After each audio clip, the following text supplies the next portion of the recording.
final. Salgo de casa y dejo todo atrás. Estoy dispuesto a todo con el Señor. Hoy le obedezco porque es Dios amor. Soy peregrino siguiendo a José. Confío en Dios sin importar el camino. Sé que hay un plan de amor para mí, que al final me salvará de Egipto. Este es mi credo, credo, credo. Grita que Dios es la razón de mi fe. Este es mi credo, credo, credo. Soy peregrino porque voy junto a Él. Voy caminando con la iglesia. Nubes de fieles van hacia Él. Testigos de amor cuentan con su vida esta historia hasta la eternidad.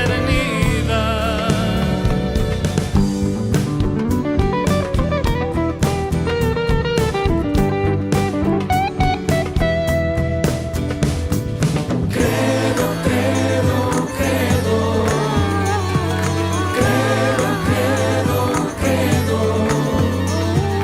Credo, credo, credo. Soy peregrino con gente de a pie, santos sencillos que esparcen la fe.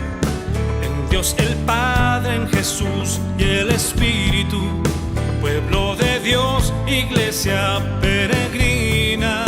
Este es mi credo, credo, credo. Grita que Dios es la razón de mi fe. Este es mi credo, credo, credo. Soy peregrino porque voy junto a Él. Voy caminando con la iglesia. Sé bien en quién creo con toda certeza. Unido al canto de María, los apóstoles proclamo la fe. Credo, credo, credo. Credo, credo, credo. Credo, credo, credo.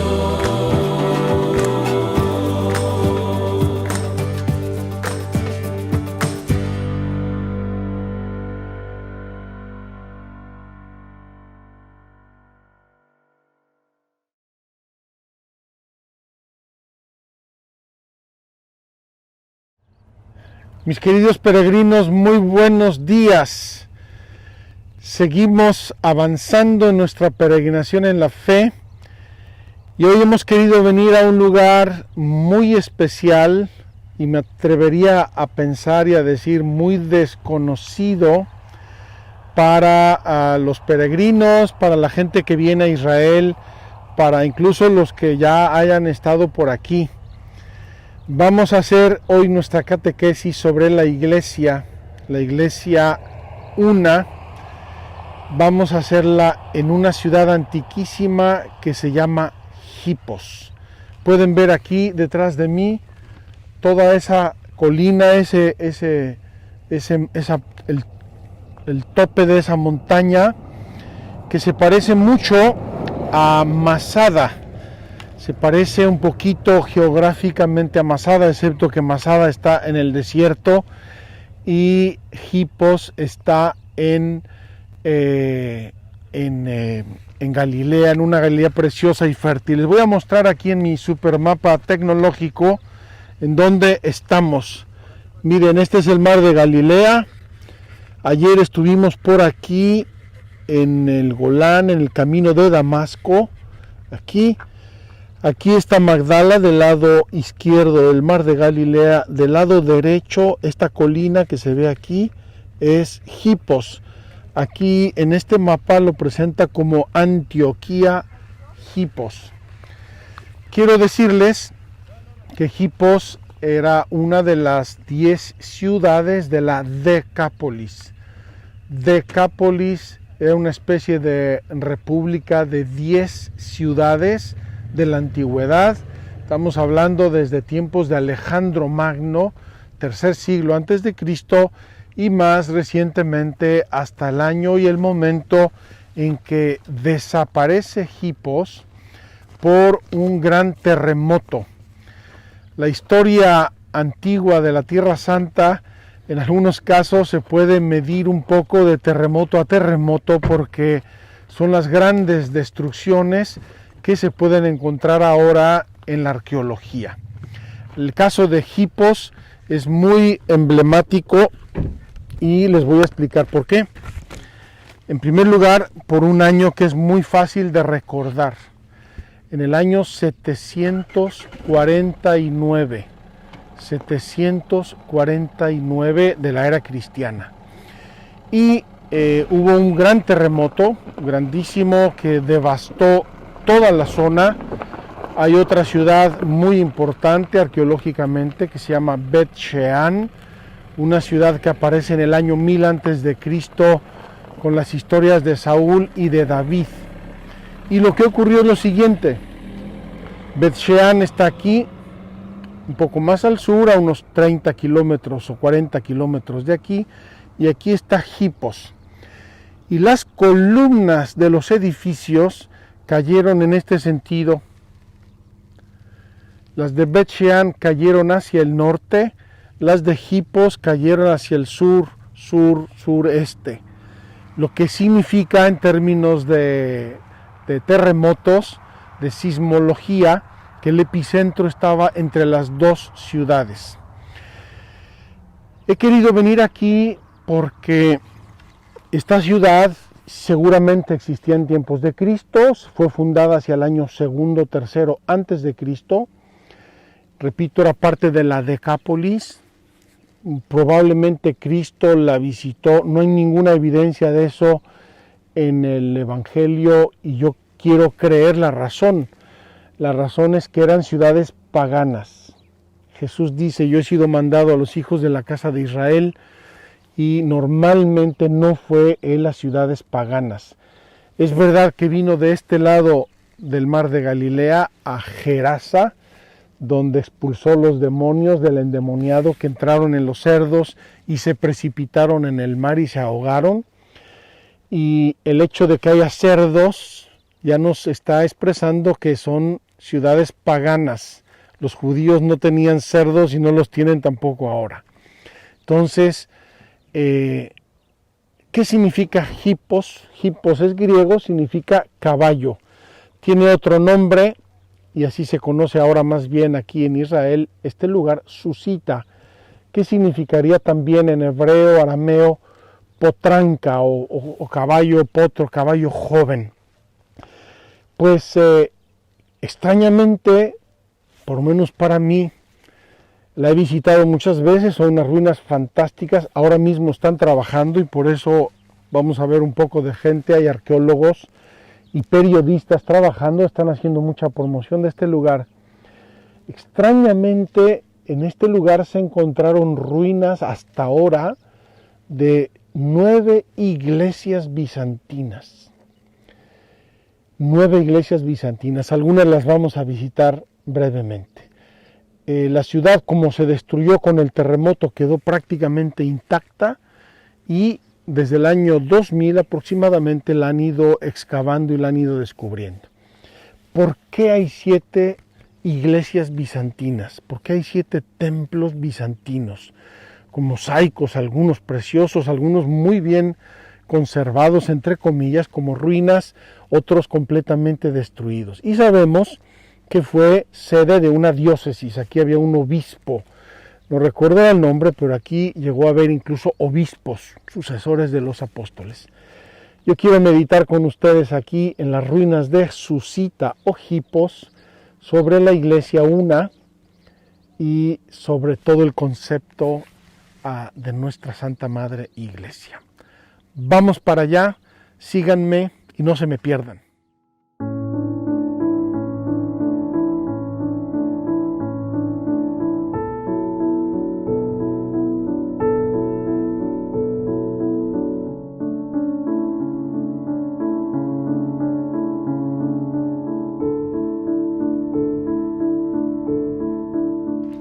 Queridos peregrinos, aquí vamos subiendo a Hipos. No es fácil para ustedes verlo, espero que lo veamos en algún momento y se lo enseño, pero aquí debajo, dado que Hipos está en la cima de una colina, aquí debajo había un acueducto. Miren, aquí está. Felipe, volteate de este lado. Miren, queridos hermanos, aquí hay una de las piedras del acueducto. Este es el tubo de unos 30 a 40 centímetros de diámetro, y desde donde veníamos, allá donde están los coches, todo este trayecto y hasta arriba del pueblo, hubo un acueducto que es lo que le daba la vida al pueblo. Yo me temo a la ciudad, me temo que en el año 749, cuando el terremoto, una de las cosas que se dañaron más fue el acueducto. Y si el pueblo se quedó sin agua y se quedó derrumbado por el acueducto, obviamente se murió el pueblo y ya no lo reconstruyeron más. Entre otras cosas por el sitio complicado en donde está construido, en la cima de una montaña, como pueden ver aquí. Aquí se ve la ladera de la montaña, está llena de flores, está espectacular, y el mar de Galilea aquí enfrente a nosotros. Ven la ciudad de Tiberíades, una ciudad que construyó el rey Herodes Antipas, el hijo de Herodes el Grande, en el año 19. La construyó en honor de Tiberio, el emperador romano, y para congratularse con él. Sigamos nuestra peregrinación a esta hermosa ciudad. Repito, hasta ahora se han descubierto aquí 9 ruinas de 9 iglesias bizantinas. Es una barbaridad de construcción, de trabajo, de dinero y también obviamente de fe. Quiero creer que estos lugares en el periodo bizantino eran todos lugares cristianos, aunque como sabemos por las ruinas de Tiberíades también había sinagogas, o sea que convivían el judaísmo y el cristianismo pacíficamente. Peregrinos, aquí vemos ya algunas de las primeras edificaciones que todavía se conservan debajo de la tierra, debajo de las plantas, de los arbustos. Y aquí pueden ver el acueducto todavía en su posición original. Estas piedras nunca se movieron, están aquí y vamos a ver que van a atravesar por debajo toda la calle de la ciudad, que tiene casi 650 metros de largo. Queridos peregrinos, estamos al inicio de lo que queda de la calle principal de la ciudad de Hipos, año 749. Les voy a explicar brevemente cómo construían los romanos sus ciudades, y así se construyeron muchas de las ciudades también en América Latina, para los que son de América Latina. Los romanos hacían una grande calle larga de norte a sur, luego una grande calle de este a oeste, y se llamaba el Cardo Romano y el Decumano. Y luego hacían calles paralelas a una y a otra a modo de una cuadrícula. Pues bien, aquí no pudieron hacer un gran cardo, lo hicieron, pero es pequeño, porque norte a sur este monte es muy estrecho, es un monte alargado de este a oeste. Entonces, estamos al inicio del Decumano. Y verán, vamos a caminar con emoción, porque estas calles las recorrieron nuestros hermanos cristianos del siglo 0 al siglo VIII, en medio de persecuciones, en medio de problemas.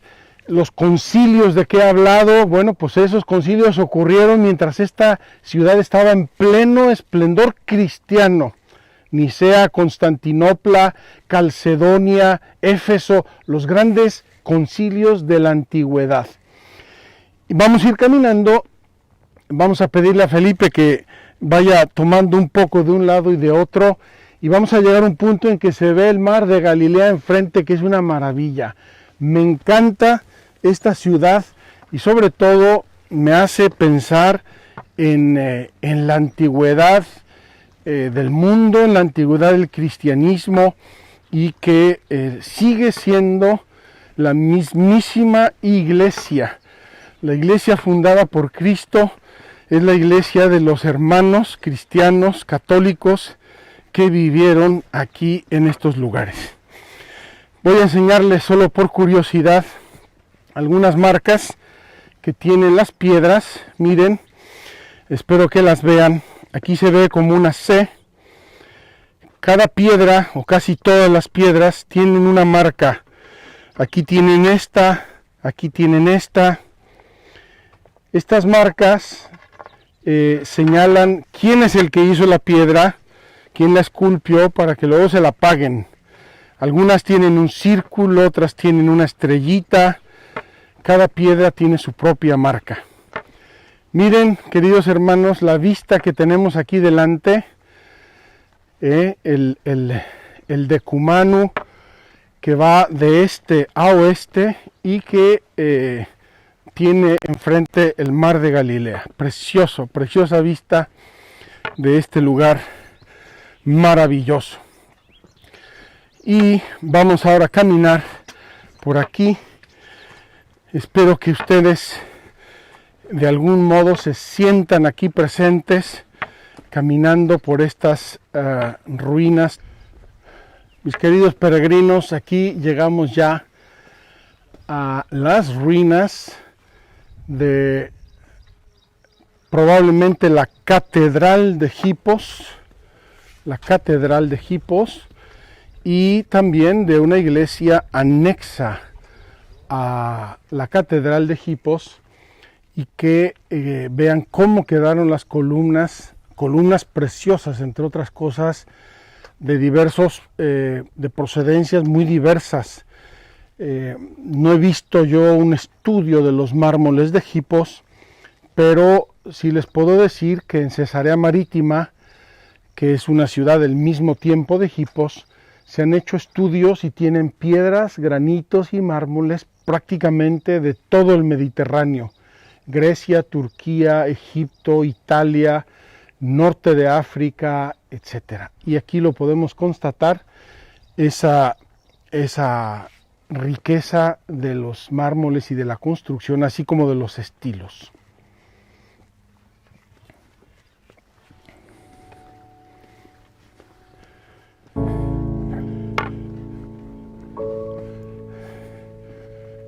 Tenemos aquí delante una plaza gigante para aquellos tiempos y para esta ciudad, donde estaba el palacio.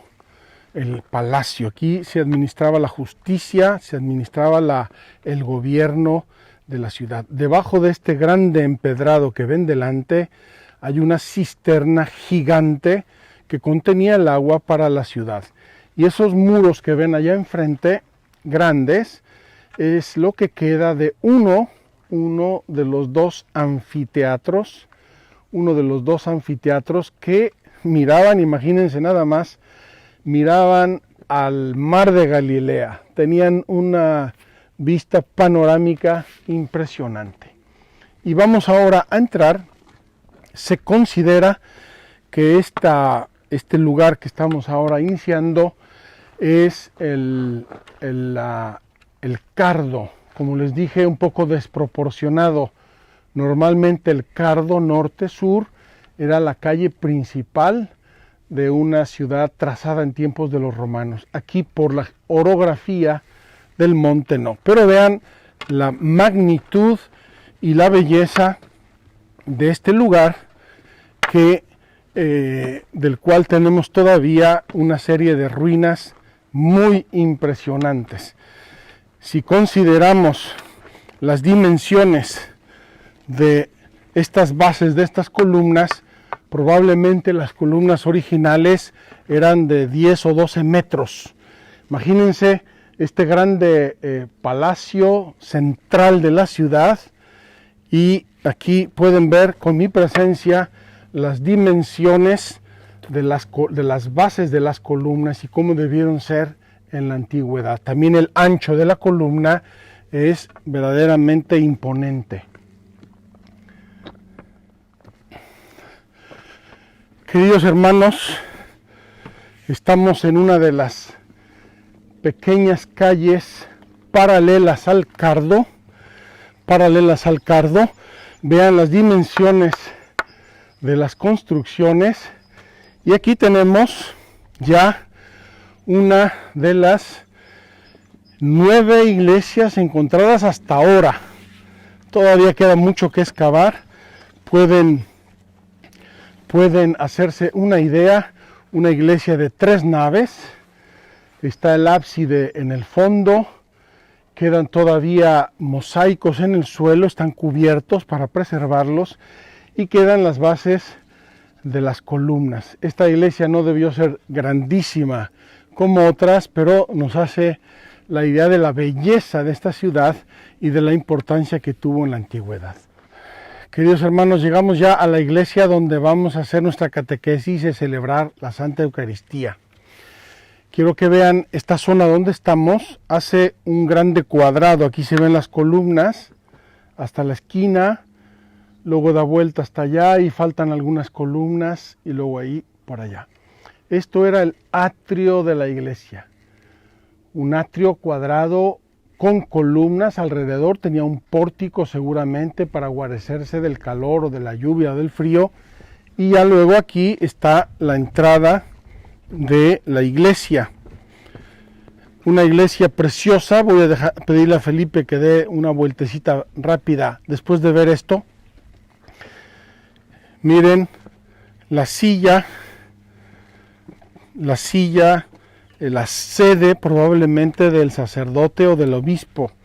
Aquí perfectamente bien conservada, impresionante. Y aquí tenemos una iglesia de 3 naves. En la nave izquierda se ven todavía mosaicos bizantinos, y el bautisterio está en la nave derecha.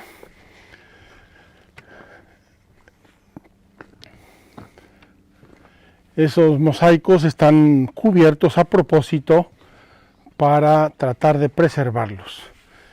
Y me voy a sentar ahora en una de estas piedras, columnas de la iglesia, y vamos a celebrar, queridos hermanos, la misa sobre esa columna que quedó allí en el centro. Aquí pueden ver la zona del bautisterio. La zona del bautisterio.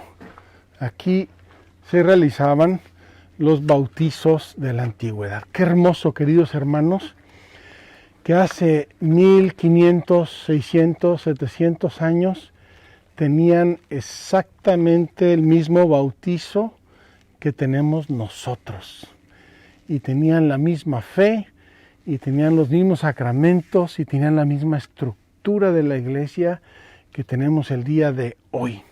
Esta es la belleza de nuestra iglesia una. Vamos a colocarnos en uno de estos lugares para nuestra catequesis. Mis queridos peregrinos, ya nos acomodamos aquí en las ruinas de una de las 9 iglesias bizantinas de Hipos para hablar de nuestra Santa Madre Iglesia. Ayer introdujimos el tema ampliamente con la conversión de San Pablo. Saulo, Saulo, ¿por qué me persigues? Y comenzamos a introducir el misterio de la iglesia, y subrayo misterio porque estamos tentados a razonar el tema de la iglesia en términos sociológicos. Y nosotros somos creyentes, nosotros somos católicos, por lo menos cristianos, no sé quién esté escuchando nuestro programa, y nosotros razonamos sobre la iglesia con criterios religiosos. La iglesia, que es creación de Dios, obra de Dios, proyección de la acción de Dios en la historia, y que es un misterio religioso. Lo contemplamos y lo meditamos desde la fe.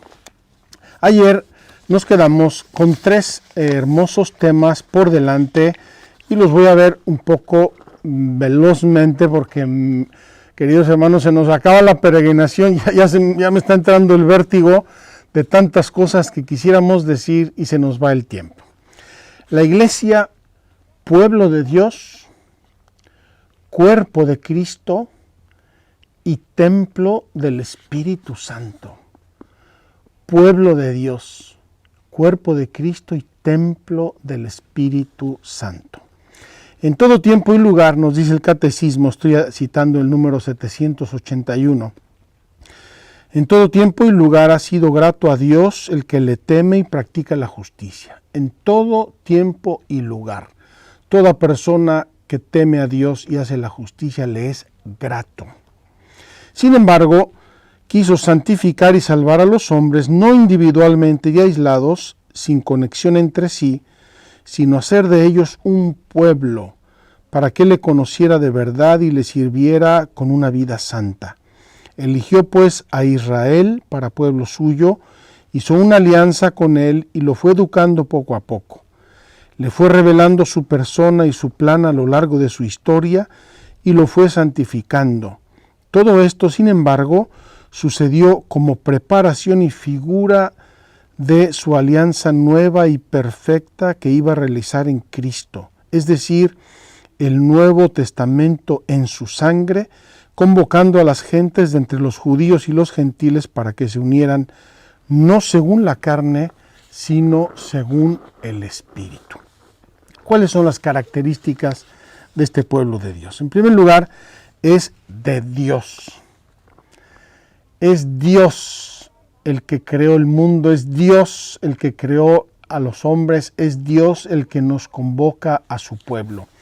Esto no significa que el pueblo de Dios puede hablar de Dios como de su propiedad personal. Nosotros tenemos que amar el misterio de Dios, es nuestro Dios, amarlo con todo nuestro corazón, pero Dios es Dios de todos los seres humanos que le aman y le temen. Se llega a ser miembro por un nacimiento espiritual, no por un nacimiento carnal o por un nacimiento social. Este pueblo tiene como cabeza a Jesús, por eso es un pueblo mesiánico. La identidad de este pueblo es la libertad y dignidad de los hijos de Dios. No importa la raza, la lengua, la edad, el estatus social, no importa nada. Su ley es el mandamiento del amor.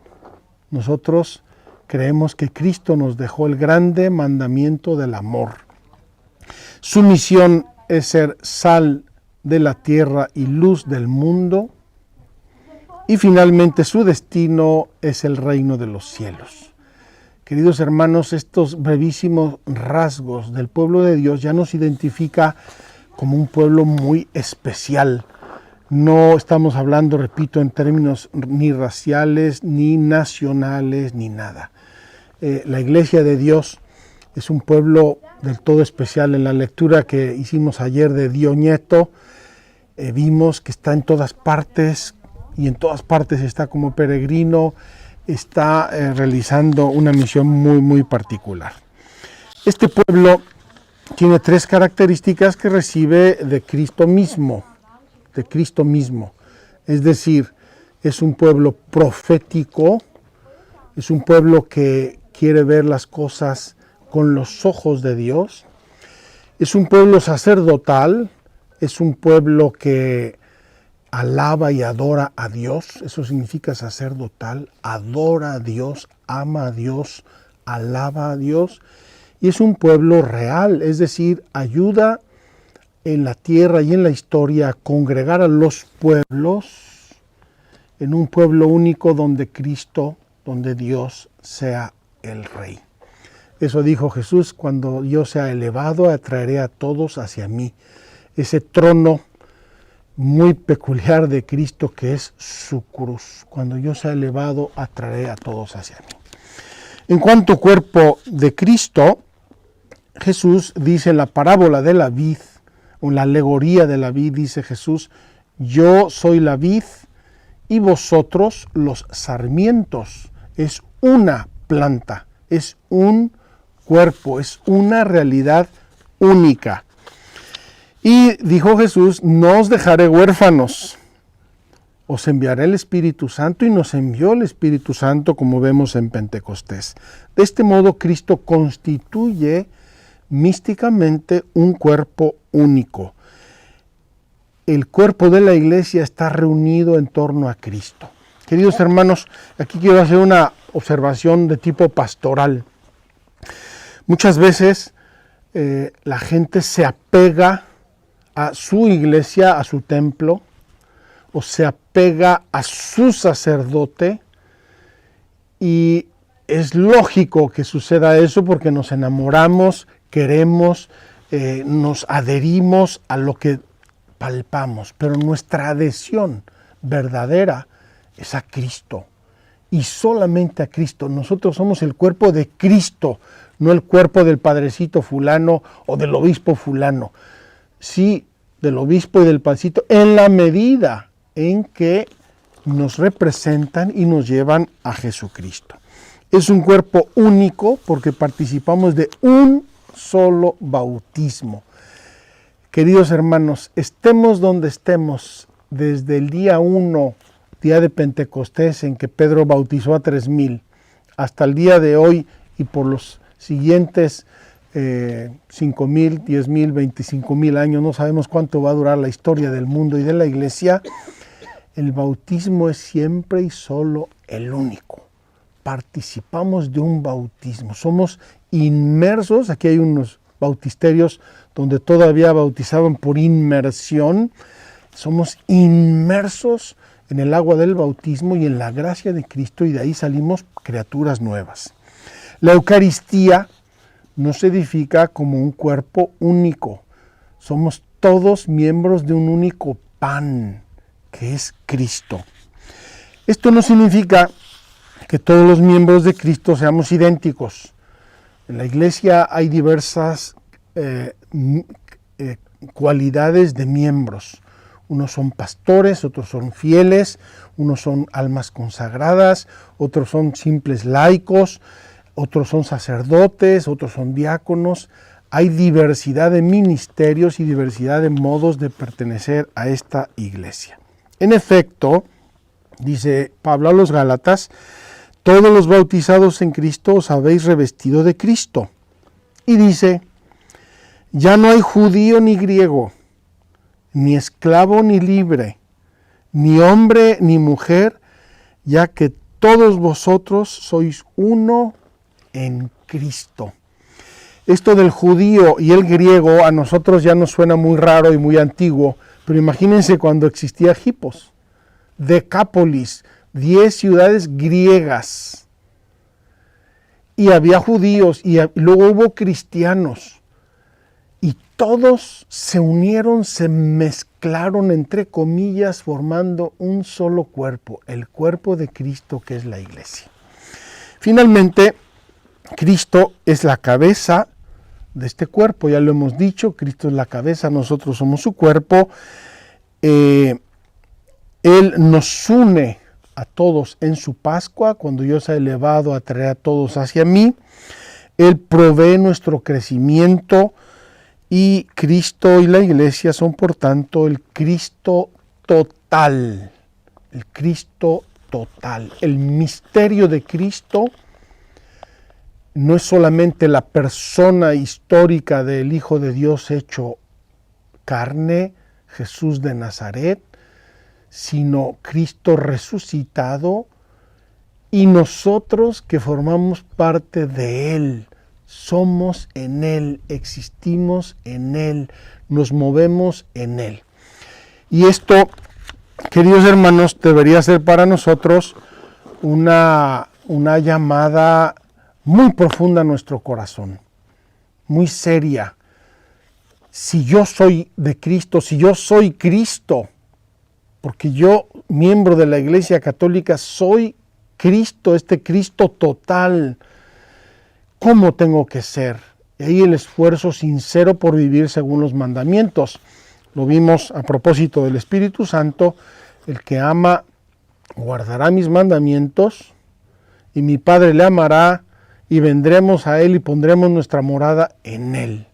Ojalá que esta peregrinación de la fe sea también para nosotros una peregrinación hacia la santidad, hacia ser mejores, hacia ser más coherentes, hacia vivir nuestra vida en Cristo como debemos vivir nuestra vida en Cristo. La Iglesia es la esposa de Cristo, es otra figura hermosa por la que Cristo dio su vida, y por eso a veces en los matrimonios escogen esta lectura de San Pablo, donde compara San Pablo el matrimonio al misterio de Cristo que se entregó por la Iglesia como esposa. La Iglesia es templo del Espíritu Santo.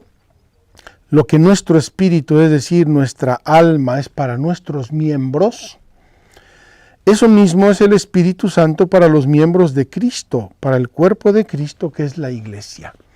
Qué hermosa imagen. Así como es mi alma, el día que se me sale mi alma, mis miembros se dispersan, se diluyen. Pues también la Iglesia, el Espíritu Santo es el alma de la Iglesia, y todos y cada uno de nosotros conformamos ese cuerpo. Unos son manos, pienso en las gentes que ayudan tanto a sus iglesias, las limpian, preparan las flores, preparan las fiestas, etc. Otros son cabeza, los teólogos, los grandes pensadores. Otros son gobierno, los obispos. Otros le echan ganas con su propia santificación diaria. Cada uno de nosotros edifica este cuerpo del cual el Espíritu Santo es el alma. El Espíritu Santo es el principio de toda acción vital y verdaderamente saludable en todas las partes del cuerpo. El Espíritu Santo es la vida de este cuerpo espiritual sacrosanto que es el cuerpo de Cristo, la Iglesia. Y ahí entran todo lo que son los carismas, los dones, las gracias que el Espíritu Santo dona a la Iglesia, y que tienen que ser para el bien del cuerpo. Nadie recibe un carisma para sí mismo. Yo recibo un carisma impresionante y yo soy yo. No, somos miembros de un cuerpo. Las gracias y carismas son para el cuerpo, y por lo tanto los responsables del cuerpo tienen que discernir los carismas. Tú dices que ahora vas a hacer no sé qué en la iglesia. Oye, espérate, hay un jefe de la iglesia, y ese jefe o esos jefes tienen que discernir la veracidad y la santidad de esos carismas. Vamos a pasar pues a nuestra iglesia una. Y les dije al entrar a este lugar, queridos amigos, con profunda emoción, que nosotros, todos los que creemos en Cristo en este momento y que pertenecemos a la Iglesia Católica en este momento, somos miembros del mismísimo cuerpo que vivió aquí en Hipos hace 1400 años. A ver si me explico. El ser humano es el mismo desde el momento de la concepción hasta el momento de la muerte, también de los que mueren más allá de 100 años. Es el mismo, es la misma persona, es el mismo sujeto que va evolucionando, va creciendo, se va desarrollando y va tomando diversas formas en el tiempo. Es muy impropio lo que estoy diciendo porque el ser humano envejece, la iglesia no envejece, pero es la misma. Qué hermoso, queridos hermanos, que no haya discontinuidad entre nosotros creyentes de ahora y los discípulos de Jesús que empezó él a reclutar aquí en el mar de Galilea. Es el mismo cuerpo, el cuerpo de la iglesia una. No solamente habla de una como una unidad matemática, es una iglesia, la iglesia católica es una. Es una porque es la misma desde siempre hasta siempre. Qué hermosa esta verdad. También así, yo escuché una vez, la vida del ser humano es una. Y por eso hay que tener cuidado, porque esa vida una Si la maltrato a mis 15 años, ese maltrato me lo voy a reencontrar a los 60 o a los 70, sea maltrato físico o sea maltrato moral o espiritual. Es esa unidad. Y también así la iglesia, por desgracia, como tiene una parte humana, lo dijimos ayer, como tiene una parte humana, también arrastra un poco las cicatrices de su propia historia. Vamos a hablar de eso. La iglesia es una debido a su origen. Viene de Dios. Es una debido a su fundador. La fundó Jesucristo. Es una debido a su alma. Es el Espíritu Santo. Este principio, desde el principio de la iglesia una, se presenta, no obstante, con una grande diversidad de miembros. Ya desde San Pablo, él hablaba de muchos carismas, ministerios, pero de un solo cuerpo que es la iglesia. Esta grande riqueza y esta diversidad no se oponen a la unidad de la iglesia, sigue siendo una. La iglesia de Cristo que está en México, la iglesia de Cristo que está en Panamá, la iglesia de Cristo que está en Australia, es la única iglesia y la misma. Pero tiene el pecado y el peso de sus consecuencias amenazan sin cesar este don de la unidad. Queridos hermanos, el catecismo nos propone una realidad dolorosa, pero realista. Tampoco nos rasguemos las vestiduras sin necesidad. Desde el inicio de la iglesia hubo dificultades. Ya les hablé del Concilio de Jerusalén, solucionar una discusión tremenda. Ya les hablé de los concilios de Nicea y de Constantinopla y de Calcedonia, solucionar dificultades doctrinales, jerárquicas, etcétera, de diversa índole. ¿Cuáles son los vínculos de la unidad? ¿Qué es lo que mantiene a la iglesia siendo una? El catecismo nos recuerda 3 vínculos. Primero, la profesión de una misma fe.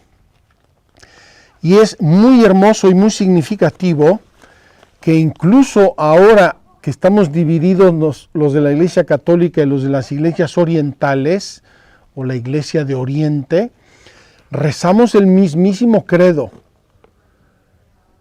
Ya les dije que el credo niceno-constantinopolitano es tan valiosísimo porque lo formuló el cristianismo antes de las divisiones.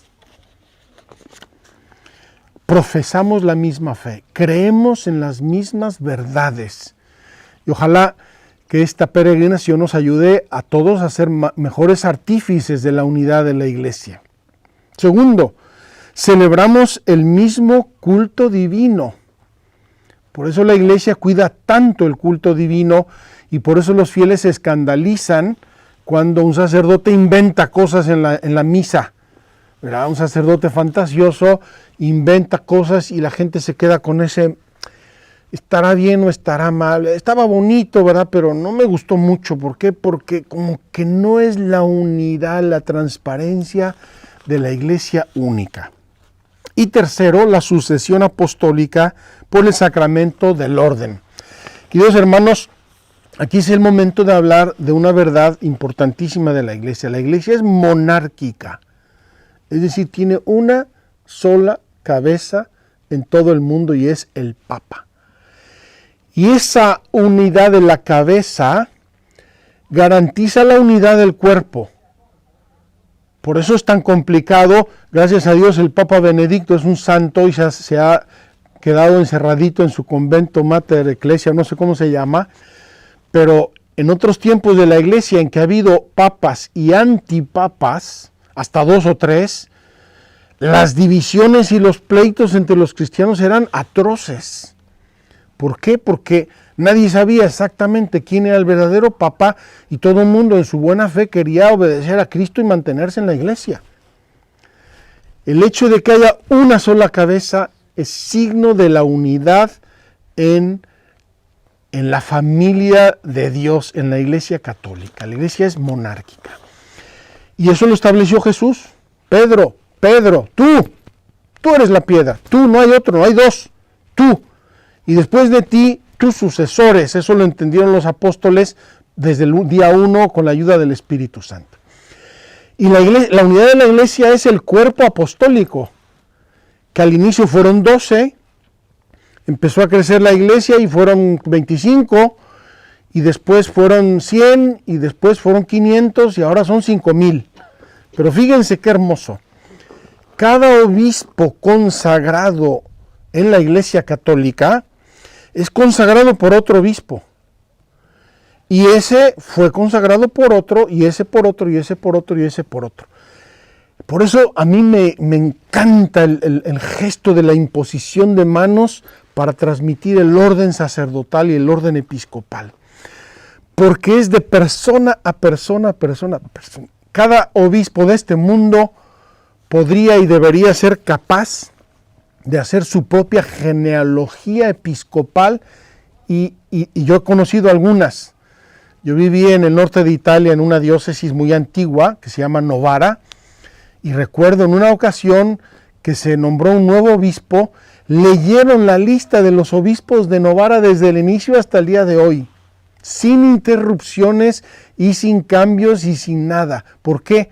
Porque no hay saltos mortales en la iglesia. Un obispo personal consagra a otro obispo, y ese consagra a otro obispo, y ese consagra a otro obispo. Y todos ellos con el mandato del Papa, que es el garante de la unidad. Un obispo no puede consagrar a otros obispos sin el mandato del Papa, porque cae ipso facto en excomunión y rompe la unidad de la iglesia. Es el caso de los cismas que ha habido a veces, de vez en cuando en la iglesia. Entonces, profesión de una sola fe, celebración del mismo culto divino, el mismo modo de celebrar los sacramentos, y la sucesión apostólica por el sacramento del orden. Tenemos que decir con tristeza que la iglesia se ha dividido en el tiempo, que ha habido fracturas. Yo quería leer estos números, pero veo que el tiempo se me está escapando. Pero es importante porque ahora vemos que se multiplican las iglesias. La iglesia protestante, la del séptimo día, la del día 15avo, la de los 7 últimos días del juicio final. No sé cuántas iglesias hay. ¿Qué es lo que pasa? ¿Qué tenemos que hacer con esto? Yo quisiera leer estos números que me parecen importantísimos y sacrosantos. De hecho, en esta una y única iglesia de Dios, aparecieron ya desde los primeros tiempos algunas escisiones que el apóstol reprueba severamente como condenables. Y en los siglos posteriores surgieron disensiones más amplias, y comunidades no pequeñas se separaron de la comunión plena con la Iglesia Católica, y a veces no sin culpa de los hombres de ambas partes. Queridos hermanos, los seres humanos somos poca cosa, y dos no discuten si uno no quiere. También la Iglesia Católica en algunos de sus miembros ha tenido fallos en cuanto a cuidar y defender la Iglesia. Tales rupturas que lesionan la unidad del cuerpo de Cristo no se producen sin el pecado de los hombres. Y el Catecismo menciona 3 rupturas. La herejía, que es una división doctrinal. La apostasía, que es un abandono formal de la iglesia, el que dice yo no quiero más ser de la iglesia, me largo. Y el cisma, que es una división jerárquica o disciplinar de gobierno de la iglesia. Aquí el catecismo nos va a hacer 2 números importantes para nosotros en este tiempo donde hay, repito, un pulular de iglesias cristianas de toda índole que no son la iglesia católica. ¿Qué actitud debemos tener? Los que nacen hoy en las comunidades surgidas de tales rupturas y son instruidos en la fe de Cristo, no pueden ser acusados del pecado de la separación, y la Iglesia Católica los abraza con respeto y amor fraternos. ¿Qué culpa tiene un luterano hoy de nacer en Alemania siendo luterano y conociendo siempre y solo la iglesia luterana. Ninguna culpa, así nació. Los abraza la iglesia con amor y respeto fraternos. Son nuestros hermanos en Cristo, aunque con dolores. Justificados por la fe en el bautismo, se han incorporado a Cristo. Por tanto, con todo derecho se honran con el nombre de cristianos. Creen en Cristo como nosotros. Y son reconocidos con razón por los hijos de la Iglesia Católica como hermanos en el Señor. Siguiente número. Además, muchos elementos de santificación y de verdad existen fuera de los límites visibles de la Iglesia Católica. Aquí hay un tema importante teológico. Elementos de santificación y de verdad. Todos los elementos verdaderos de santificación y de verdad vienen de Cristo y solo de Cristo. Él es el Redentor del hombre. Existen los límites históricos de la iglesia, pero también Dios puede derramar gracias fuera de la iglesia católica y las derrama. No podemos decir el que no es católico es un sinvergüenza, está condenado, por ningún motivo. Y a lo mejor hay muchos protestantes, luteranos, evangélicos que se comportan mejor que muchos católicos. Aquí tendríamos que hacernos un buen examen de conciencia. La palabra de gracia, la fe, la esperanza y la caridad y otros dones interiores del Espíritu y elementos visibles. El Espíritu de Cristo se sirve de estas iglesias y comunidades eclesiales como medios de salvación, cuya fuente viene de la plenitud de gracia y de verdad que Cristo ha confiado a la Iglesia Católica. Todos estos bienes provienen de Cristo y conducen a Él, y por sí impelen, nos empujan a la unidad de la Iglesia. Termino. ¿Qué tenemos que hacer nosotros ante el misterio de la división? ¿Qué tenemos que hacer? Les cuento un chiste. Después del Concilio Vaticano II se puso de moda el ecumenismo. Entonces una viejita le pregunta a otra saliendo de la iglesia, oye, ¿qué es eso de ecumenismo? El padre habló de ecumenismo. Entonces le dice la viejita a otra, le dice, mira, no sé bien qué es, pero creo que es para contentar a los protestantes. Lo que es salvarse, solamente los católicos. Queridos hermanos, esa es una barbaridad. Vamos a ver qué tenemos que hacer en el ecumenismo verdadero. Voy a nada más a mencionarlo. Primero, la iglesia tiene que renovarse y purificarse siempre. La iglesia es divina y humana. Y en el plano humano se va cargando de lastres históricos, de heridas, de vergüenzas. El Papa Juan Pablo II en el año 2000 no tuvo ningún reparo en pedir perdón por los pecados de la Iglesia Católica en el tiempo. La conversión del corazón, conversión individual, conversión de las familias, conversión de todos a Dios. La oración en común. Acuérdense que es Cristo el que pidió al Padre que la Iglesia fuera una, que sea una, Padre, como tú y yo somos uno. El fraterno conocimiento recíproco. A veces cuando sabemos que alguien ya no es católico, le ponemos una barrera y lo sacamos y lo excluimos de nuestras familias. No, tenemos que amarnos, tenemos que respetarnos, tenemos que tratar de entender por qué uno acaso dejó la iglesia o por qué nació en otra iglesia. Y por encima de las creencias y afiliaciones eclesiales está el amor y el respeto recíproco siempre y en todo. La formación ecuménica. Tenemos que formarnos, no podemos solamente combatir o refutar sin dar razones, sin saber los porqués. El diálogo teológico y la colaboración sincera entre todos los cristianos. Voy a terminar con una anécdota real que pasó en Ruanda. En Ruanda, ya saben que hubo en los años 2000, al final de los 90, no me acuerdo exactamente cuándo, hubo una guerra civil entre Hutus y